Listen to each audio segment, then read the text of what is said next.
So the White House posted an official report on Trump's one big beautiful bill, and I'm going to be honest with you guys, this is probably the most compact just section compact collection of lies I've seen so far from the Trump administration, because you can easily fact check this, because we already know to an extent what these tax cuts are going to do. We already have what that was passed in 2017, like 8 years now almost, to see how they impacted the economy. Did they create new jobs? Did they boost wages? We're going to get into that at the end of the video, but first we are going to read what the White House is claiming. So ICYMI Trump's one big beautiful bill promises up to 11,600 wage boost, new jobs. From the National Desk, sorry for the background noise. As soon as I hit recording, my dogs like to start fighting. President Trump's proposed tax cuts, encapsulated in the One Big Beautiful Bill, aim to extend the pro-growth and pro-worker legacy of the 2017 Tax Cuts and Jobs Act, TCJA. The White House told exclusively to the National News Desk. The TCJA previously cut taxes across the board for working families, allowing Americans to allocate more of their earnings towards family, community, and future investments. You can go look at the numbers. They were very, very modest for the actual American, almost like not noticeable. The initiative, along with business tax provisions, squared a blue-collar boom characterized by record high income gains, record low poverty, and significant wage increases, particularly for low-wage workers, according to the White House. The One Big Beautiful Bill, according to the White House, seeks to further this growth by creating incentives to expand American domestic manufacturing base and providing targeted relief to workers affected by high inflation and sectoral declines. Some of the key provisions provided by the Trump administration include eliminating taxes on tips and overtime, saving workers approximately $1,600 and up to $1,750 per year. And that's debatable as far as the taxes on tips go, because most people who are in the tip-based industry, they don't even report their tips to begin with. And a lot of the times, they don't even make enough to get to the point where they would have to pay taxes in the first place. The bill also proposes temporary full expensing for new factories and lower tax rates on domestic manufacturing to enhance the industrial base and boost economic opportunities. At face value, obviously, we'll learn more about this as it goes. I am all for that. This is how I think we should be handling the drive to bring back domestic manufacturing. We shouldn't be tariffing the entire world without any plan or any actual manufacturing base to support it. I 100% support something like this, because it reminds me of the CHIPS Act, where we provided subsidies and various other benefits to incentivize companies to bring their manufacturing back here, as opposed to just saying 25% tariffs on everybody. It's going to be great. It's going to bring back manufacturing. I mean, we're still doing that, but hey, at least we have a little bit of a, somewhat of a plan to help bring back some of that.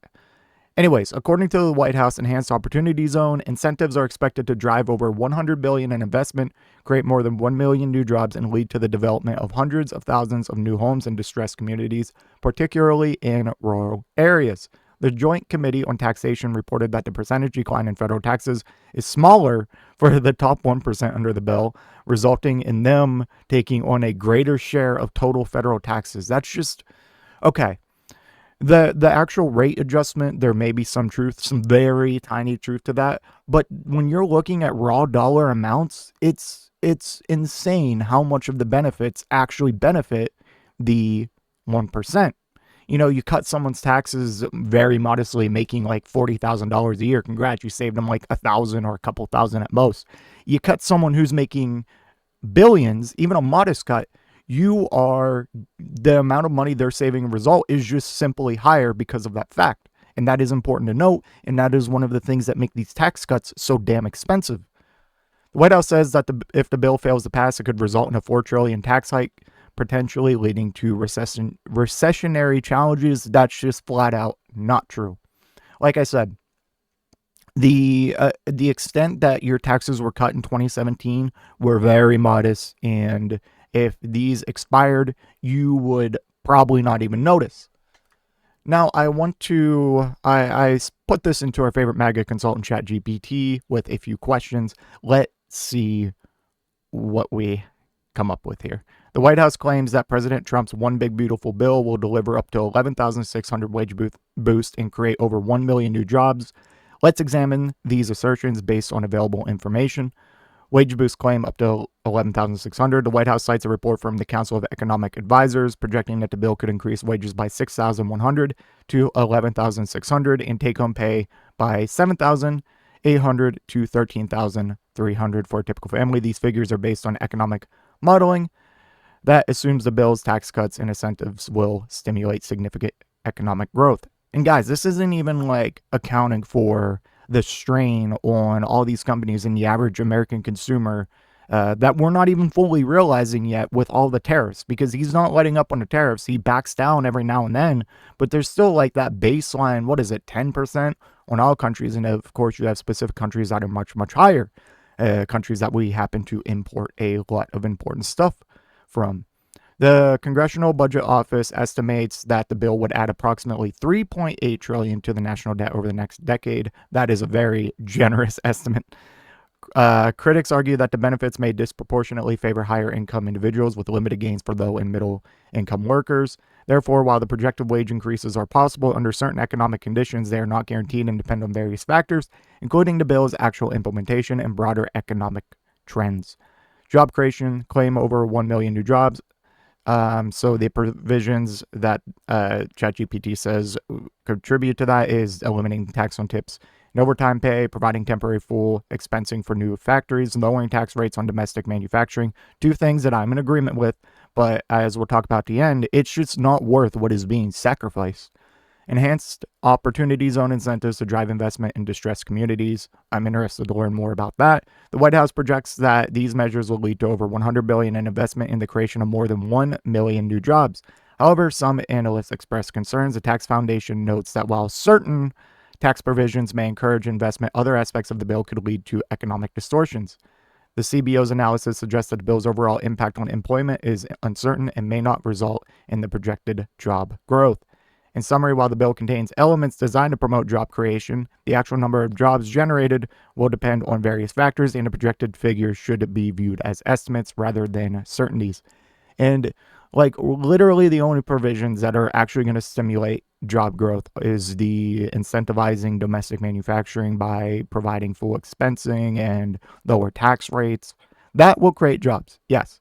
But the fact of cutting taxes for the wealthy and corporations is going to lead to historic wage growth and job creation is just not true. And we know that's not true because of what we've seen from Trump's first term in the 2017 tax cuts, which make up the majority of this bill, because that's what we are expanding or extending, making permanent. Conclusion, the White House claims about the One Big Beautiful Bill are based on optimistic projections that assume favorable economic responses like the bill's provisions.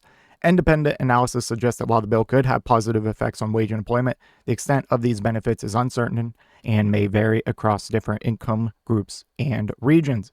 As the bill progresses through the legislative process, further scrutiny and analysis will provide more clarity on its potential impacts. And I wanted to expand more because, like I said, we know a lot of the impacts based on what happened from 2017 to now when these tax cuts were initially first put into place.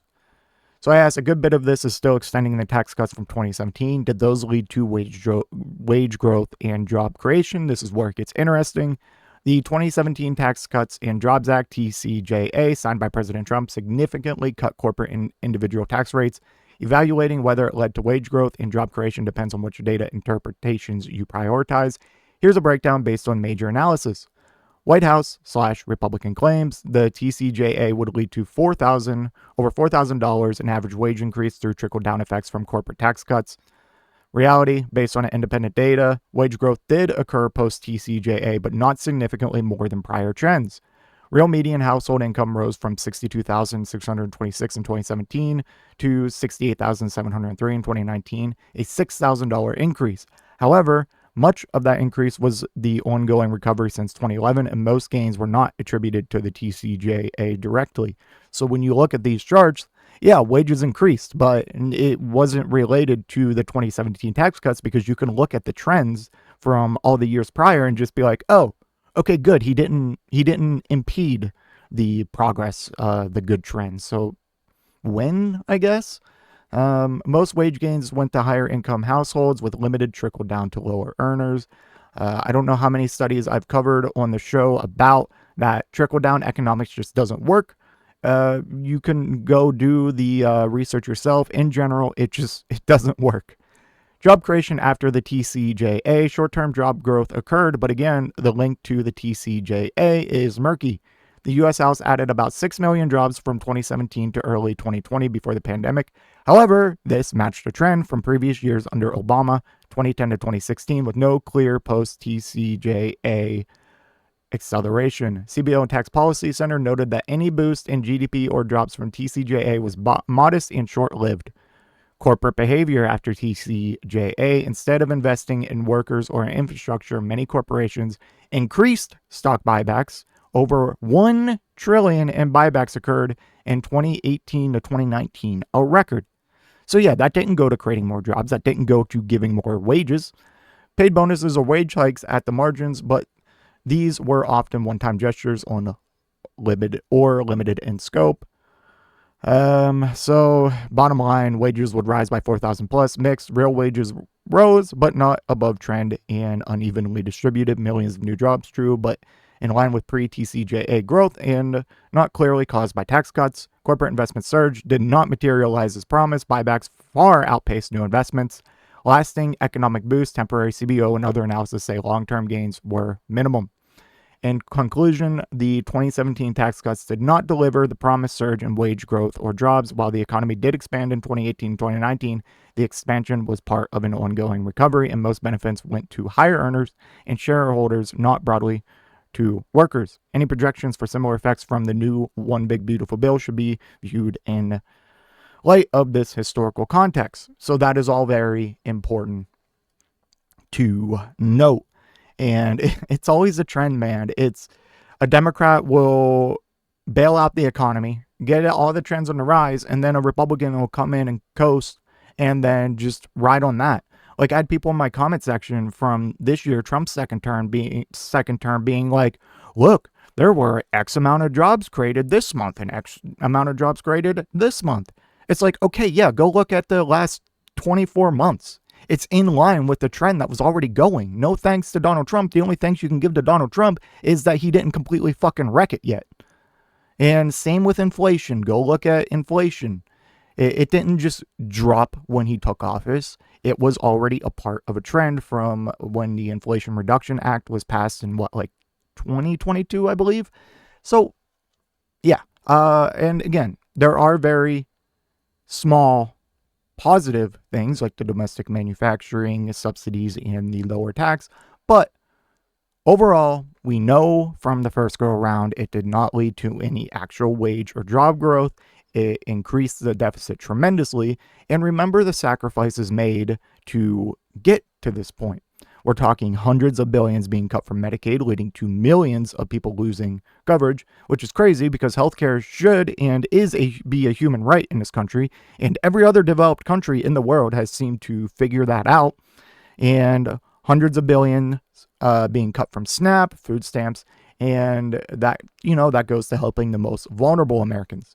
And this isn't even touching on the cuts to various government agencies like the National Weather Service, FEMA, Social Security, and the fact that they ended like half the leases for their offices around the country. And I believe they cut phone support staff, cutting the Consumer Financial Protection Bureau, which put billions back in the pockets of Americans.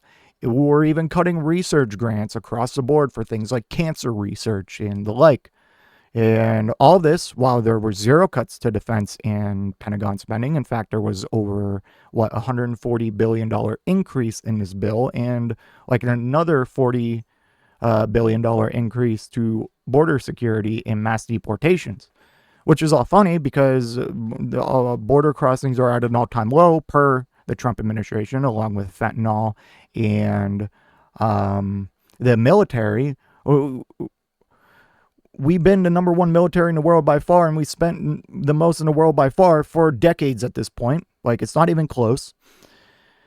But if you want to find waste, fraud, and abuse, look at the military. Look at the Pentagon. They can't account for like 60% of the money they spend. They failed like the last 10 audits that have been done on them. And yet you're targeting agencies that are meant to actually help people. At absolute best, this might, and this is that absolute best case scenario, this might help offset the tariff costs a little bit. Maybe the companies with tax cuts will pass less of it down to consumers, but I highly doubt that. That's a best case scenario. Yeah. So just be wary. Don't fall for the bullshit. Always do your own research and look at historical context like we did here. Let me know what you think in the comment section down below, and I will see you in the next one. If you made it to this point in the video, I just want to give a special thank you. If you enjoyed it, please hit that like button down below. And if you really enjoyed it, maybe consider hitting that subscribe button while you're down there.